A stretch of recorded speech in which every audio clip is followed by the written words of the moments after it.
I am so excited to show you our new library system and how you will be able to use it for yourself. Let's get started. You can access our library's website anywhere you have internet, which means you or your parents can view at home.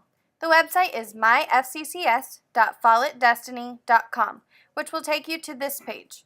Next, you can log into your own account by clicking Login in the upper right-hand corner. Your username and password are the same ones you use to log into your email. Now you'll be able to see our home page. At the top, you can see our library hours are 7:30 to 4.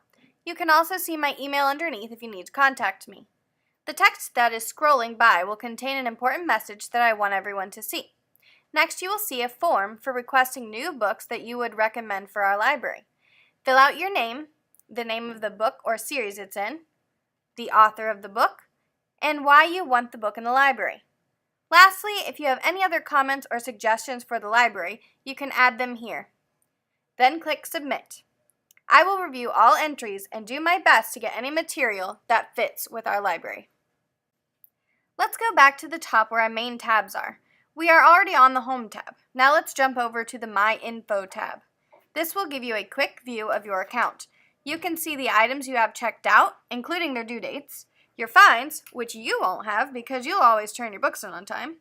You can see the books you have on hold and books that have been recommended to you.